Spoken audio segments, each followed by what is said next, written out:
अगर हम लोग बात करें पुराने लेक्चर की, तो हमने वहां पे रेजिस्टेंस स्टार्ट इंडक्शन मोटर के ऊपर चर्चा करी थी। हमने सीखा था इसकी वर्किंग को, और हमने इस तरीके का एक सिस्टम देखा था, एक स्ट्रक्चर पूरा देखा था जिसके अंदर सिंगल फेज सप्लाई थी। और हमने ये चीज सीखी थी कि एक सिंगल फेज सप्लाई जो होगी एसी की, ये सिंगल फेज जाएगी। ये आपकी मेन वाइंडिंग थी, याद होगा आपको, ये मेन वाइंडिंग थी। And this one is the auxiliary winding, ये तुम्हारी ऑक्सिलरी वाइंडिंग थी, ऑक्सिलरी वाइंडिंग। और ये जो रेजिस्टेंस की जो मैं बात कर रहा हूँ, ये इसी ऑक्सिलरी वाइंडिंग का एक पार्ट था। और उसके बाद यहाँ पे एक सेंट्रीफ्यूगल स्विच लगा हुआ था। इस स्विच का काम क्या था कि जैसी आपकी जो स्पीड है एनआर, वो कितने हो 70 टू 80%, 70 टू 80% ऑफ एनएस हो, तुरंत ये सर्किट को, ऑक्सिलरी वाइंडिंग को डिस्कनेक्ट कर देगा और इसका काम खत्म हो जाएगा। हमने इसकी फेजर एनालिसिस करी, और फेजर एनालिसिस में हमने इस तरीके का फेजर डायग्राम देखा था। ठीक है, वहां पे भी हमने ये चीज देखी थी, phasor diagram resistance winding, resistance starter का।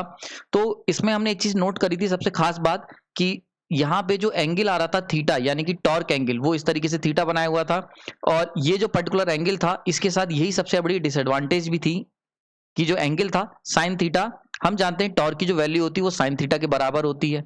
जो भी, यानी कि अगर मान लेते हैं एक फ्लक्स है φ1, एक अदर फ्लक्स है φ2, ठीक है, तो इनके बीच का अगर एंगल थीटा है, तो मैंने आपको ऑलरेडी बता चुका हूं, तो जो टॉर्क होगा वो डायरेक्ट प्रोपोर्शनल होगा साइन थीटा इस एंगल के ऊपर डिपेंड करेगा ना। यहाँ पे ये अगर IA है और IM है, तो इनकी वजह से बनने वाला जो फ्लक्स होगा वो कुछ इस तरीके का होगा, φA, और the other one is the φM, main winding का फ्लक्स, ऑक्सिलरी वाइंडिंग का, और इनके बीच का जो एंगल था थीटा।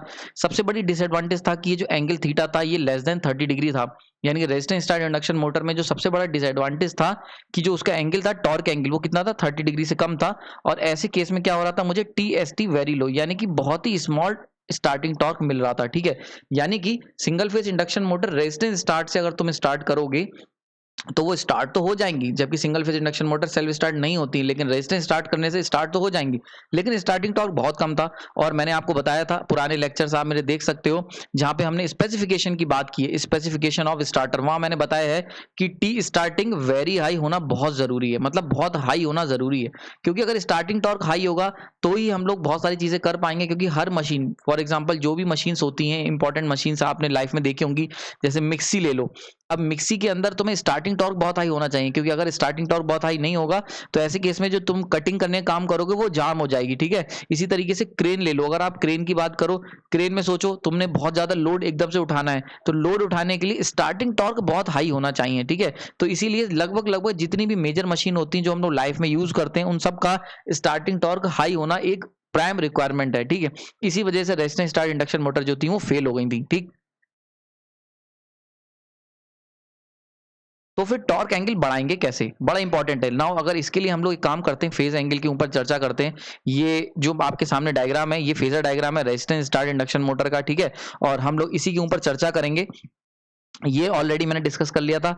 हम चाहते क्या हैं, हम ये चाहते हैं कि ये जो आई आप दिख रहा है आपको, यानी कि ये जो पर्टिकुलर करंट है, ये जो पर्टिकुलर फेज एंगल आई ऑक्सिलरी वाइंडिंग का जो करंट आया था, ये वोल्टेज से एक पर्टिकुलर φA का लैग कर रहा था। पिछले लेक्चर हमने देखा था, और ये लैगिंग थी क्योंकि हमने रेजिस्टिव वाइंडिंग थी, इसीलिए ये कम लैग कर रहा था। और IM जो था वो बहुत ज्यादा लैग कर रहा था V से।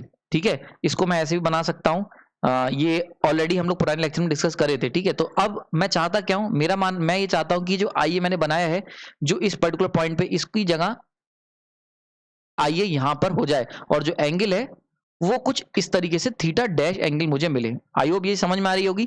यानी कि मैं क्या चाहता हूं, जो पहले पर्टिकुलर एंगल था थीटा, उसकी जो कितना था, लेस देन 30 डिग्री था, अब वो कितना होना चाहिए, टॉर्क एंगल थीटा डैश मिले। थीटा डैश जो होगा वो ऑलमोस्ट इक्वल टू, मैं चाहता हूं कि 90 डिग्री मिले, क्योंकि हम जानते हैं कि टॉर्क जो होता है वो डायरेक्ट प्रोपोर्शनल होता है साइन थीटा के, और साइन थीटा की जो मैक्सिमम वैल्यू होती है वो कब होती है, वो होती है जब थीटा इक्वल टू 90 डिग्री होता है। यानी कि मैं ये चाहता हूं जो थीटा डैश है वो कितना हो, वो ऑलमोस्ट इक्वल हो जाए 90 डिग्री के। ठीक है, अब यहाँ पे अगर तुम्हें थीटा डैश 90 डिग्री चाहिए, तो खास बात क्या है कि जो ऑक्सिलरी करंट है IA, ठीक है, जो यहां से शिफ्ट होके अब यहां पहुंच गया है, इतनी शिफ्टिंग करवाने के लिए, यानी कि ये जो करंट है IA, ये क्या करेगा, V से लीड करना चाहिए। ठीक है, तो अब जो ऑक्सिलरी वाइंडिंग के अंदर जो फ्लो होने वाला करंट है IA, वो क्या करना चाहिए, वोल्टेज से लीड करना चाहिए। और ये जो लीडिंग की प्रॉपर्टी होती है, ये होती है आपके कैपेसिटर मोटर में। ठीक है, ये केवल होती है अगर आप capacitor as a element use कर रहे हो, यानी कि ये जो करंट आई है जो तुम चाहते हो कि लीड करे वोल्टेज से, ये केवल कैपेसिटर ही करवा सकता है। ऑलरेडी आप लोग ये बात जानते हो, ये प्रॉपर्टी केवल कैपेसिटर के अंदर होती है। इसीलिए यहीं से जन्म होता है कैपेसिटर स्टार्ट इंडक्शन मोटर का। यहां से बर्थ होती है कैपेसिटर स्टार्ट इंडक्शन मोटर की, और यहीं से शुरुआत होती है हमारे लेक्चर की। हेलो, मेरा नाम प्रांजल है और आज हम लोग बात करेंगे capacitor start capacitor split phase induction motor की इस लेक्चर के अंदर बहुत डिटेल में। ना अगर डिजाइनिंग की बात करी जाए, ठीक है, अगर हम लोग डिजाइनिंग की बात करते हैं तो डिजाइनिंग की स्टार्ट करते हैं हम लोग रेजिस्टेंस स्टार्ट इंडक्शन मोटर से। ये क्या है, ये एक जनरलाइज स्ट्रक्चर है इंडक्शन मोटर का विद ऑक्सिलरी वाइंडिंग। ठीक है, अगर हम इस स्ट्रक्चर की बात करें तो ये तुम्हारी मेन वाइंडिंग है, ये आपकी मेन वाइंडिंग है। ठीक है, यहाँ से हमने अगर सिंगल फेस एसी सप्लाई दी, सिंगल फेज एसी सप्लाई अगर हम लोग देंगे तो यहाँ पे करंट जाएगा आई सप्लाई करंट, और वो दो पार्ट्स में टूट जाएगा। एक टूटेगा आई मेन करंट और एक पार्ट होगा उसका आई ऑक्सिलरी करंट। ठीक है, नाउ अगर प्रीवियस केस की बात करें रेजिस्टेंस स्टार्टर की, ठीक है, तो उस केस में यहाँ पे क्या होता था, एक रेजिस्टेंस लगा होता था। ठीक है, ये रेजिस्टेंस जो होता था ये काम करता था, इसका काम होता था रेजिस्टिव इस ऑक्सिलरी वाइंडिंग को, ये पूरी की पूरी क्या है तुम्हारी, ये है आपकी ऑक्सिलरी वाइंडिंग, ऑक्सिलरी वाइंडिंग। ठीक है, इसका काम होता था इसको रेजिस्टिव प्रोवाइड करना, यानी कि लीडिंग बनवाना आईएम से, यानी कि magnetising current, sorry main winding का जो करंट है और जो ऑक्सिलरी करंट है, इन दोनों में ऑक्सिलरी करंट को लीडिंग करवाने का काम होता था रेजिस्टेंस का। ठीक है, और ये होता था तुम्हारा रोटर। क्लियर हो गया, ये सिंपल सा होता था। This one is the centrifugal switch, ये तुम्हारा सेंट्रीफ्यूगल स्विच होता था, ऑलरेडी हम लोग डिस्कस कर चुके हैं नाउ। लेकिन मैं क्या चाहता हूं, ये जो रेजिस्टेंस था इसकी वजह से जो हमें लीड का जो एंगल मिल रहा था, टॉर्क एंगल, वो 30 के आसपास मिल रहा था। लेकिन इससे क्या हो रहा था, स्टार्टिंग टॉर्क काफी कॉम्प्रोमाइज हो रहा था। तो इसकी जगह हम लोग क्या करेंगे, पूरा स्ट्रक्चर सेम रखेंगे, केवल इस रेजिस्टेंस की जगह क्या करेंगे, एक कैपेसिटर लगा देंगे। ठीक है, और जैसे ही हम लोग इस कैपेसिटर को इंस्टॉल करेंगे तो हमारी मोटर क्या बन जाएगी, दिस वन इज द, अगर हम इस पर्टिकुलर मोटर की बात करें तो ये तुम्हारी मोटर कौन सी है, capacitor start induction motor, capacitor start induction motor. ठीक है, समझ में आ गया होगा। यानी कि आपको करना क्या है, पूरा स्ट्रक्चर जो रेजिस्टेंस स्टार्ट इंडक्शन मोटर का था, बिल्कुल सेम स्ट्रक्चर ही कैपेसिटर स्टार्ट इंडक्शन मोटर का रहेगा। केवल ऑक्सिलरी वाइंडिंग में तुम्हारा रजिस्टर हट के कैपेसिटर वहां पे इंस्टॉल हो जाएगा, जैसा कि मैंने करके दिखाया आपको। ठीक है, ना अगर बात करें डिजाइनिंग की तो दिखती कैसे, तो अगर आप मार्केट से मोटर खरीद के लाओगे कैपेसिटर स्टार्ट इंडक्शन मोटर, तो कुछ इस तरीके से दिखेगी। इस पर्टिकुलर मोटर को अगर मैं थोड़ा सा जूम व्यू करके देखूं, यानी कि इसका स्ट्रक्चर बनाने की कोशिश करूं, तो ये कुछ इस तरीके का स्ट्रक्चर बनेगा यहाँ पे। ठीक है, और ये जो पर्टिकुलर पॉइंट है, यानी कि अभी मैं दिखाता हूं आपको, ठीक, आई होप ये समझ में आ गई होगी। ये जो पर्टिकुलर पार्ट है, ये जो इसको मैंने हाईलाइट किया है, यही पार्ट आपका इस कंडेंसर को रिप्रेजेंट कर रहा है। ठीक है, ये जो कंडेंसर है, ये जो रिप्रेजेंट कर रहा है वो इसी पर्टिकुलर पार्ट को रिप्रेजेंट कर रहा है। ठीक, और ये जो कंडेंसर होता है, इसकी जो फैसिलिटी, इसकी जो खासियत होती है, ये इलेक्ट्रोलाइटिक टाइप कैपेसिटर होता है और सीरीज में कनेक्ट होता है आर्मेचर वाइंडिंग के साथ। ठीक है, आई होप जी समझ में आ गई होगी। यानी कि सारी इक्वेशन वही रहेगी। यहां से हम लोग सिंगल फेज सप्लाई देंगे, जब हम लोग सिंगल फेज सप्लाई देंगे तो एक करंट फ्लो करेगा आई सप्लाई करंट, और वो करंट दो पार्ट्स में टूट जाएगा, एक मेन वाइंडिंग में जाएगा और एक जाएगा आपका आई ऑक्सिलरी वाइंडिंग में। ठीक है, ऑक्सिलरी वाइंडिंग में ये पर्टिकुलर पोर्शन जो है, ये क्या है, ऑक्सिलरी वाइंडिंग को, यानी कि ये पूरी की पूरी ऑक्सिलरी वाइंडिंग को रिप्रेजेंट कर रही है, आई ऑक्सिलरी जाएगा। ठीक है, ये हो गया इंडक्टेंस ऑफ ऑक्सिलरी वाइंडिंग की जो वाइंडिंग होती है उसको दिखा दिया। ये तुम्हारा लगा हुआ है कंडेंसर, यानी कि ये क्या है, कैपेसिटर लगा हुआ है आपका, कैपेसिटर। ठीक है, जनरली कैपेसिटर जो होता है मोटर स्ट्रक्चर के बाहर लगाया जाता है, क्योंकि ये खराब हो जाता है तो इसको रिप्लेस करा जा सके, और इसके रिप्लेसमेंट के लिए आपको पूरी मोटर को खोलने की जरूरत ना पड़े, इसीलिए देखो इसको स्ट्रक्चर से बाहर रखते हैं। तो ये तुम्हारा स्ट्रक्चर है, मोटर का स्ट्रक्चर है, और ये देखो इसके बाहर हमने इसको कैपेसिटर को, यानी कि आउटसाइड रखते हैं। आउटसाइड वर्ड इंपॉर्टेंट है, आउटसाइड रखा जाता है। रीजन याद रखना, आउटसाइड क्यों रखते हैं, ताकि हम लोग इजिली इसको रिप्लेस कर सके। नाउ अगर इस कंडेंसर या इस कैपेसिटर की इन खासियत की बात करें, इसे कंडेंसर भी कहते हैं, कई बार आपने नाम सुना होगा, पंखे का कंडेंसर खराब हो गया है। अच्छा, इसकी खास बात याद रखना, ये जो खास बात इसकी होती है, ये क्या होता है, इलेक्ट्रोलिटिक कैपेसिटर का इस्तेमाल करते हैं हम लोग, यानी कि single phase induction motor with capacitor starter के साथ अगर हम यूज करेंगे तो वहां पे इलेक्ट्रोलिटिक कैपेसिटर का इस्तेमाल करेंगे। और दूसरी बात क्या है, सीरीज में कनेक्ट होता है किसके साथ, आर्मेचर वाइंडिंग के साथ, यानी कि ये देखो सीरीज में कनेक्ट होगा आर्मेचर वाइंडिंग के साथ विद, ये क्या है, ये आपका है सेंट्रीफ्यूगल स्विच, सेंट्रीफ्यूगल स्विच के साथ सीरीज में कनेक्ट होता है। याद रखना, सेंट्रीफ्यूगल स्विच का काम पिछले लेक्चर हमने ऑलरेडी डिस्कस कर चुके हैं। इसका काम होता है कि जब एक बार मोटर स्टार्ट हो जाएगी तो हमें मोटर की ऑक्सिलरी वाइंडिंग को डिस्कनेक्ट कर देना है सिस्टम से, जब मोटर रेटेड स्पीड पे रन करने लगती है, NR equal to 70 to 80% of NS. Now अगर हम लोग बात करें फेजर एनालिसिस की, बड़ा ध्यान से समझने वाली बात है। तो अगर हम लोग रेफरेंस ले लेते हैं वोल्टेज को, देन उससे पास होने वाला जो मेन वाइंडिंग का करंट है वो काफी ज्यादा लैगिंग करंट होता है, क्योंकि हम लोग जानते हैं, पिछले लेक्चर मैंने आपको बताया था कि x/r/x रेशियो जो होता है बहुत लो होता है मेन वाइंडिंग का, यानी कि मेन वाइंडिंग जो होती है वो काफी ज्यादा इंडक्टिव होती है। ठीक, नाउ ऑक्सिलरी वाइंडिंग की अगर बात की जाए तो ऑक्सिलरी वाइंडिंग काफी ज्यादा लीडिंग होगी, जिसको हम आईए करंट कहेंगे। अभी मैंने पुराना पीछे आपको डायग्राम बताया था। और ये लीडिंग क्यों होगी? क्योंकि जो वोल्टेज है वो तुम्हारा रेफरेंस हमने लिया, और कैपेसिटर की वजह से आईए जो होता है वो लीड कर जाता है। नाउ ध्यान रखने वाली बात ये है कि कैपेसिटर की जो सिलेक्शन होता है रेटिंग का, ये देख लेते हैं। अगर मान लेते हैं फॉर एग्जांपल आईए यहाँ पे, और इनका जो मिलने वाला करंट है, this one is the supply current. ठीक है, इस पे मैं अभी बाद में आता हूँ, कैपेसिटर के आपको बात बताता हूँ डिटेल में कि कैपेसिटर की रेटिंग कैसे डिसाइड करते हैं, उसको भी देखते हैं। उससे पहले इस जरा फेजर डायग्राम को थोड़ा सा और नजर डालते हैं। तो ये देखो आईए हो गया, ऑक्सिलरी वाइंडिंग ये क्यों आया? ड्यू टू ये जो लीडिंग है, ये क्या है? लीडिंग इन नेचर है, लीडिंग है। और इसके पीछे रीजन क्या है लीडिंग क्यों है? ड्यू टू कैपेसिटर, यानी कि जो आपने कैपेसिटर इंस्टॉल किया है, कैपेसिटर जो हमने लिया है कहाँ पे? ऑक्सिलरी वाइंडिंग में। ऑक्सिलरी वाइंडिंग में जो हमने कैपेसिटर इंस्टॉल किया है उसकी वजह से आईए लीडिंग है इस वोल्टेज से, यानी कि ये जो होगा फाई ए क्या होगा? लीडिंग है। ठीक है, लीडिंग करंट है। क्यों? क्योंकि हमने कैपेसिटर इंस्टॉल कर रखा है ऑक्सिलरी वाइंडिंग में। जबकि जो मेन वाइंडिंग है ये तुम्हारी क्या है? ये तुम्हारी है फाई एम, और ये क्या है? लैगिंग है। क्यों? क्योंकि XM जो होता है वो बहुत बहुत ज्यादा होता है एज कम्पेयर टू RM, यानी कि मेन वाइंडिंग का जो रिएक्टेंस होता है बहुत ज्यादा होता है as compare to the resistance. ठीक है, नाउ खास बात क्या याद रखनी है आपको? खास बात ये याद रखनी कि आई और IM के बीच का जो एंगल है वो 90 डिग्री मेंटेन रहना चाहिए। क्यों 90 डिग्री मेंटेन रहना चाहिए? बार बार बताता आ रहा हूँ, क्योंकि हम चाहते हैं कि थीटा इक्वल टू 90 डिग्री जब होगा तो ऐसे केस में टॉर्क जो होगा वो मुझे क्या मिलेगा? मैक्सिमम मिलेगा, मैक्सिमम टॉर्क मुझे मिलेगा। इसीलिए मैं ये चाहता हूँ कि एंगल जो है 90 डिग्री रहना चाहिए। नाउ बड़ी खास बात, कैपेसिटर जो भी तुम लोगे वो कितना लोगे? वो इस तरीके से लोगे कि 90 डिग्री मिले। ठीक है, यानी कि अभी हम इसको आगे देखते हैं, इसको चर्चा करते हैं।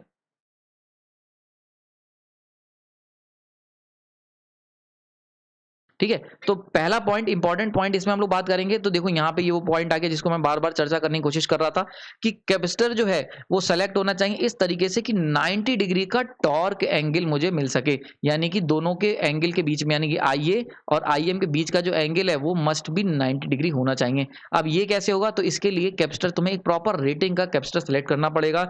और वो रेटिंग कैसे होगी इसको हम लोग आने वाले लेक्चर में डील करेंगे। इसके ऊपर एक सेपरेट लेक्चर तैयार है जिसमें हम लोग बात करेंगे कि how to select proper capacitor for our single phase induction motor, यानी कि सिंगल फेज इंडक्शन मोटर के लिए प्रॉपर कैपेसिटर जो सेलेक्ट करा जाता है वो कैसे करा जाता है, उस सब के ऊपर उसका एक पर्टिकुलर फॉर्मूला, उसको चर्चा करेंगे। और ये फॉर्मूला बड़ा इंपॉर्टेंट है, गेट में इस पे लगभग लगभग हर अल्टरनेट ईयर पे क्वेश्चन आया है गेट में कि कैपेसिटर जो है सिंगल फेज इंडक्शन मोटर पे 90 डिग्री फेज एंगल के लिए कितना होना चाहिए। बड़ा इंपॉर्टेंट वो लेक्चर होगा, ध्यान से सुनिएगा।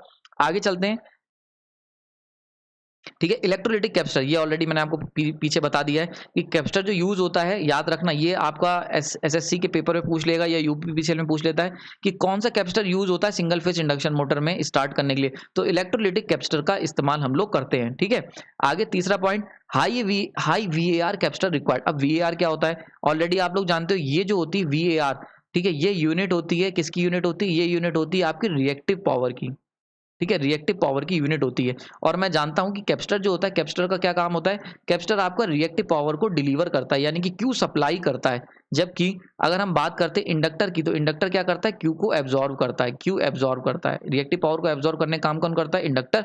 और रिएक्टिव पावर सप्लाई करने का काम कौन करता है? कैपेसिटर करता है। ठीक है, तो इसीलिए हम क्या चाहते हैं? हाई VAR कैपेसिटर रिक्वायर्ड, क्योंकि तुम्हें क्या करना है, आपको स्टार्टिंग में हाई कैपेसिटर की जरूरत है मोटर को स्टार्ट करने के लिए। इसीलिए सिंगल फेज इंडक्शन मोटर में हाई VAR की जरूरत पड़ेगी, यानी कि हाई रेटिंग के VAR कैपेसिटर की जरूरत पड़ेगी। और उनकी रेटिंग की अगर वैल्यू की बात करी जाए तो 250 माइक्रोफैरेड या उससे ज्यादा बड़े कैपेसिटर की जरूरत पड़ती है। याद रखना, जो कितने कैपेसिटर की रेटिंग कितनी चाहिए होती है? तो 250 माइक्रोफैरेड के अप्रॉक्स की फैरेड की आपको कैपेसिटर की जरूरत पड़ेगी, या उससे बड़े भी ले सकते हो, लार्जर, यानी कि उससे बड़े कैपेसिटर भी आप इस्तेमाल कर सकते हो। 250 माइक्रोफैरेड या उससे बड़ा कैपेसिटर तुम यूज करोगे सिंगल फेज इंडक्शन मोटर को स्टार्ट करने के लिए। ठीक है, अगर आप कैपेसिटर स्टार्टर इस्तेमाल कर रहे हो। Next point, capacitor required short duty. ठीक है, अब देखो जो तुम्हारे इसमें कैपेसिटर की जरूरत पड़ती है, यानी कि जो मोटर को स्टार्ट करने के लिए जो कैपेसिटर की जरूरत पड़ेगी वो शॉर्ट ड्यूटी के लिए चाहिए होगा। शॉर्ट ड्यूटी का क्या मतलब होता है, इसको भी समझ लेते हैं। तो शॉर्ट ड्यूटी का मतलब होता है जिसमें मैक्सिमम 20 पीरियड हो और एक 1 आवर में मैक्सिमम 20 बार इसका इस्तेमाल हो। नाउ इसका क्या मतलब होता है? यानी कि तुम एक घंटे में 20 बार ऑन कर सकते हो इंडक्शन मोटर को, 20 टाइम्स ऑन कर सकते हो, 20 पीरियड ऑन कर सकते हो 1 आवर में। और एक पीरियड यानी कि अगर हम सिंगल पीरियड की बात करें तो ऑन का जो पीरियड होगा यानी जिसमें कैपेसिटर इस्तेमाल होगा वो 3 सेकंड से ज्यादा का नहीं होना चाहिए। इंपॉर्टेंट पॉइंट, ठीक है। यानी कि देखो मैंने बताया तुम्हें, हम लोग कैपेसिटर का जो इस्तेमाल करते हैं वो सिंगल फेज इंडक्शन मोटर को स्टार्ट करने का इस्तेमाल करते हैं। तो एक बार मोटर को यानी कि 1 घंटे में, जो ड्यूटी का मतलब क्या है, शॉर्ट ड्यूटी, कि 1 घंटे में तुम जो कैपेसिटर इंडक्शन मोटर में कैपेसिटर जो लगा हुआ है उसको 1 घंटे में 20 बार यूज कर सकते हो, ठीक है। और हर बार जब वो उसको यूज करोगे तो जो टाइम पीरियड होगा उसको इस्तेमाल करने का वो 3 सेकंड से ज्यादा नहीं होना चाहिए। नॉट मोर देन 3 सेकंड, देखो लिखा है नॉट मोर देन 3 सेकंड, यानी कि 3 सेकंड से ज्यादा तुम देर इस्तेमाल नहीं करोगे और 1 घंटे में 20 बार केवल आप कैपेसिटर का इस्तेमाल कर सकते हो, ठीक है। तो ये सफिशिएंट होता है, इतना ज्यादा आप स्विच ऑन स्विच ऑफ नहीं करते हो इंडक्शन मोटर को 1 घंटे के अंदर, तो इसीलिए इतनी रेटिंग हमारे लिए सफिशिएंट होती है। नाउ आगे चलते हैं। नाउ अब बहुत इंपॉर्टेंट, मोस्ट इंपॉर्टेंट पार्ट आ जाता है। हम लोग बात करते हैं सबसे पहले मेन वाइंडिंग के बाद, यानी कि स्पीड टॉर्क कर्व डिस्कस करेंगे। जैसे मैंने रेजिस्टेंस का बताया था वैसे ही बताऊंगा। हम लोग पहले देखेंगे कि अगर केवल हमारे पास जो सिंगल फेज इंडक्शन मोटर होती, अगर उसमें स्टार्टर नहीं लगा होता तो कैसी होती। तो उसका जो मेन वाइंडिंग, उसका जो स्पीड टॉर्क कर्व होगा वो कुछ इस तरीके का होता है, जहां पे टॉर्क हो गई, स्पीड हो गई, speed torque curve main winding के साथ मिलेगा। नाउ इसमें जो खास बात देखने वाली है वो ये है कि T starting equal to zero, यानी कि ये मैंने पुराने लेक्चर में बहुत डिटेल में डिस्कस करा था कि देखो आपको याद होगा जो सिंगल फेज इंडक्शन मोटर का जो स्पीड टॉर्क कर्व है वो जीरो से स्टार्ट होता है, ठीक है, स्टार्ट फ्रॉम जीरो, ठीक है, यहां से स्टार्ट होता है। तो देख सकते हो टॉर्क कितना मिल रहा है, स्टार्टिंग में जीरो मिल रहा है, और क्योंकि जीरो मिल रहा है इसीलिए जो सिंगल फेज इंडक्शन मोटर होती हैं ये क्या होती है, नॉट सेल्फ स्टार्टिंग, यानी कि ये जो होती हैं ये सेल्फ स्टार्टेड नहीं होती, नॉट सेल्फ स्टार्टिंग, ठीक है। ये प्रॉब्लम थी सिंगल फेज इंडक्शन मोटर के साथ। नाउ आगे चलते हैं। अब की हम कर बनाएंगे विद कैपेसिटर स्टार्टर, यानी कि अब हमने क्या करा है, कैपेसिटर स्टार्टर जोड़ दिया है। खास बात है सेंट्रीफ्यूगल स्विच नहीं लगाया। अगर सेंट्रीफ्यूगल स्विच नहीं लगाओगे और कैपेसिटर स्टार्टर को जोड़े रहने दोगे तब देखते हैं कर्व कैसा बनेगा। तो कुछ स्पीड टॉर्क कर्व हमें इस तरीके का मिलेगा यहाँ पे, और ये देखने को मिलेगा अगर आप बनाना ड्रॉ करोगे, ये हर बुक में आपको मिल जाएगा। तो इस तरीके का स्पीड टॉर्क कर्व आपको मिलेगा। नाउ अगर इसको चर्चा कर लेते हैं स्पीड टॉर्क कर्व की, तो देखो ये खास बात क्या है, ये तुम्हारा यानी कि जब तुम्हारी N R equal to zero है, यानी कि जब तुम मोटर को स्टार्ट कर रहे हो उस समय देखो इतना सारा स्टार्टिंग टॉर्क मिल रहा है, टी स्टार्टिंग, ये देखो बताया हुआ है। टी स्टार्टिंग क्या मतलब हुआ, यानी कि जब आप मोटर को स्टार्ट करोगे तो इतने ज्यादा हाई वैल्यू से मोटर स्टार्ट होगी जब तुम्हारी main winding plus auxiliary winding दोनों कनेक्ट होंगी विदाउट एनी सेंट्रीफ्यूगल स्विच। यहाँ पे याद रखने वाली बात है विदाउट सेंट्रीफ्यूगल स्विच, यानी कि जब हमने सेंट्रीफ्यूगल स्विच नहीं कनेक्ट करा है उस समय की बात कर रहा हूँ। तो स्टार्टिंग टॉर्क बहुत हाई मिलेगा, with main and auxiliary winding दोनों कनेक्ट होंगी और एनआर जीरो पे। यही सबसे खास बात होती है, यानी कि यही तो हम चाहते थे कि इतना हाई स्टार्टिंग टॉर्क हमारा बहुत रिक्वायरमेंट होती है। अगर मैं कैपेसिटर स्टार्ट मोटर की बात करूं तो इनका एप्लीकेशन आप हर जगह कर सकते हो। Maximum application capacitor start induction motor का होता ही होता है हर जगह, क्योंकि आपने देखा होगा कंडेंसर हर मोटर में लगा होता है। रीजन क्या होता है, रीजन यही है आपके सामने, यानी कि हाईएस्ट स्टार्टिंग टॉर्क आपको मिलता है, हाईएस्ट स्टार्टिंग टॉर्क मिलता है, ठीक है। मैक्सिमम स्टार्टिंग टॉर्क आपको मिलेगा अगर आप कैपेसिटर स्टार्ट इंडक्शन मोटर का इस्तेमाल कर रहे हो। नाउ आगे चलते हैं। अब हम बात करते हैं अगली, यानी कि अगला केस जिसमें हम लोग क्या करेंगे, कैपेसिटर स्टार्ट इंडक्शन मोटर भी लेंगे और सेंट्रीफ्यूगल स्विच भी लगा देंगे। अगर इस पर्टिकुलर केस की बात की जाए, यानी कि ये आपके सामने है, यानी कि स्पीड टॉर्क कर्व। अब मैंने क्या करा है, एक मेन वाइंडिंग का भी कर्व ले लिया है और क्या करा है हमने जो कैपेसिटर ऑक्सिलरी वाइंडिंग है उसका भी कर्व ले लिया है, स्पीड टॉर्क कर्व, और दोनों को मिला दिया है। तो अब देखो अगर इसको हम ड्रॉ करें तो देखो आपको याद होगा सेंट्रीफ्यूगल स्विच मैंने पुराने लेक्चर में बताया था। तो जब मोटर स्टार्ट होगी तो स्टार्ट होगी कर्व 1 से, यानी कि ऊपर वाले कर्व से कुछ इस तरीके से, और एक पॉइंट आएगा जहां पे हम लोग क्या करेंगे, कर्व 1 से हम कर्व 2 पे स्विच होंगे, और इस पॉइंट पे क्या होगा, तुम्हारा जो सेंट्रीफ्यूगल स्विच है वो ऑन करेगा, ऑपरेट हो जाएगा, एंड देन हम लोग कर्व 2 पे ऑपरेट करेंगे इस पर्टिकुलर टाइप से, ठीक। ये जो स्पीड होगी इसे हम लोग कहते हैं सेंट्रीफ्यूगल स्विच, जिस पे स्पीड पे ऑपरेट करता है। आई होप समझ में आ गई होगी।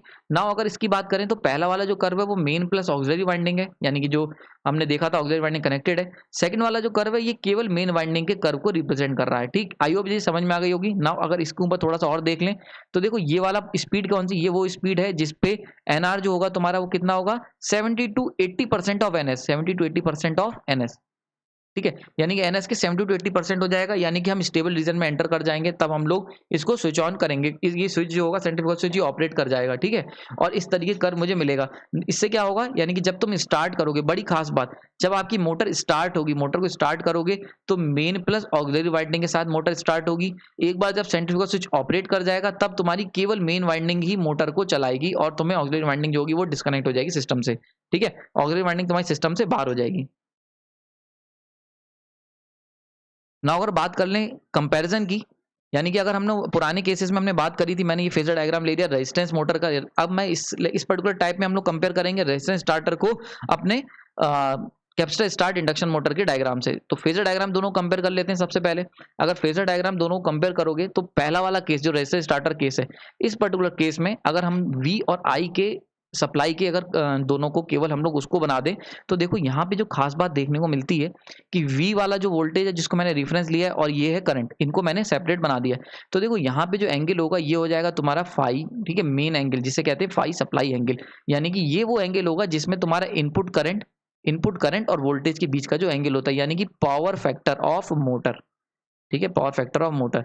तो ये जो एंगल होता है यानी कि जो सप्लाई करंट और वोल्टेज के बीच का जो एंगल होता है, इसे हम लोग कहते हैं power factor angle of motor. यानी कि मोटर का ओवरऑल पावर फैक्टर एंगल कितना है, ठीक है। देखो एक एंगल ये है, आई है, ये हो गया तुम्हारा पावर फैक्टर एंगल ऑफ, ये हो गया power factor angle of auxiliary winding, ये हो गया power factor angle of main winding current, ठीक है। लेकिन जो सप्लाई करंट आ रही है यानी कि जो मेन करंट एंटर कर रही है, जो कि दोनों के सम के बराबर है, उसका पावर फैक्टर एंगल जो होगा वो बताता है कि तुम्हारी जो मोटर है वो जो करंट लेगी वो पुअर पावर फैक्टर पे लेगी कि अच्छे पावर फैक्टर पे लेगी। तो देखो जो रेजिस्टेंस स्टार्टर की अगर बात करते हैं, रेजिस्टेंस स्टार्टर की, तो इस केस के अंदर जो पावर फैक्टर देखने को मिलता है हमें, यानी कि सप्लाई वोल्टेज और सप्लाई करंट के बीच में जो पावर फैक्टर होता है वो काफी ज्यादा बड़ा एंगल है। इसकी वजह से हम कहते हैं ये क्या देता है हमें, पुअर पावर फैक्टर प्रोवाइड करता है, पुअर पावर फैक्टर। क्योंकि हम जानते हैं कि कॉस थीटा जितना बड़ा एंगल होगा उतना बेकार पावर फैक्टर होगा। तो इसीलिए रेजिस्टेंस स्टार्टर इंडक्शन मोटर होती हैं, उनका पावर फैक्टर एंगल बहुत पुअर होता है। जबकि अगर कैपेसिटर स्टार्ट इंडक्शन मोटर को जरा नॉर्मल गौर करें, तो इसके अगर हम लोग फेजर डायग्राम को बनाते हैं तो जरा इसको भी देख लेते हैं क्लोजली, अगर लोग बना लेते हैं। यानी कि इसमें मैंने क्या करा है, इस पर्टिकुलर वोल्टेज को कंसीडर करा है और इस पर्टिकुलर करंट को बनाया है। अगर इसको देखो तो इनके बीच का एंगल जो है वो लगभग जीरो के बराबर है, यानी कि फाई एस जो है वो ऑलमोस्ट इक्वल टू जीरो, बहुत करीब है यूनिटी के। और हम जानते हैं कि पावर फैक्टर अगर ये तुम्हारा यूनिटी की जीरो के करीब है तो पावर फैक्टर कितना होगा, पावर फैक्टर तुम्हारा यूनिटी के करीब होगा। और पावर फैक्टर यूनिटी के करीब होगा तो मतलब वेरी गुड पावर फैक्टर, यानी कि बहुत ही अच्छा पावर फैक्टर है, ठीक है। तो इसका क्या मतलब हो गया कि जो कैपेसिटर स्टार्ट इंडक्शन मोटर होती हैं उनका बहुत अच्छा पावर फैक्टर हमें देखने को मिलता है। रीजन क्या है, रीजन है इस करंट का लीड होना। क्योंकि ये करंट लीड हो गई तो ऑब्वियस ही चीज है, देखो जो आई सप्लाई है ये क्या है, रिजल्टेंट है ऑक्सिलरी वाइंडिंग करंट का और मेन करंट का रिजल्टेंट है, ये बनाया हुआ है मैंने। तो रिजल्टेंट जो होता है वो डिपेंड करता है दोनों के फेज एंगल पे। अब क्योंकि आई तुम्हारा शिफ्ट होकर ऊपर चला गया तो ऑब्वियस ही चीज है आई भी शिफ्ट होगा अपनी ओरिजिनल जगह से। यानी पहले आई जो था कहीं यहाँ हुआ करता था, अब ये शिफ्ट होकर यहाँ तक पहुंच गया है। और इस शिफ्टिंग कारण क्या, शिफ्टिंग कारण है कंडेंसर का इस्तेमाल करना, या कैपेसिटर कह सकते हैं, कैपेसिटर का इस्तेमाल करना, उसका जो लीडिंग बिहेवियर है उसकी वजह से ऐसा संभव हो पाया है, ठीक है। तो एक सबसे बड़ा अगर डिफरेंस की बात करी जाए तो रेजिस्टेंस स्टार्टर के मुकाबले जो कैपेसिटर स्टार्टर होगा, तो कैपेसिटर स्टार्टर आपका अच्छा पावर फैक्टर देगा। यानी कि तुम कैपेसिटर मोटर, जो एक और रीजन मिल जाता है हमें capacitor start induction motor use करने का, कि उनका पावर फैक्टर बहुत अच्छा होता है, ठीक है। तो यह पावर फैक्टर अच्छा होगा तो ऐसे केस में कम बिल आएगा तुम्हारे घर का, क्योंकि वो करंट की डिमांड कम करेंगे, ठीक है। इतनी बात क्लियर हो गई, आगे चलते हैं। नेक्स्ट डिफरेंस की अगर बात करें तो नेक्स्ट डिफरेंस के लिए जरा देखते हैं। अगर हम टॉर्क और स्पीड टॉर्क कर्व को जरा ध्यान से देखें तो स्पीड टॉर्क कर्व ये हो गया तुम्हारा मेन वाइंडिंग का, this one is the capacitor start induction motor.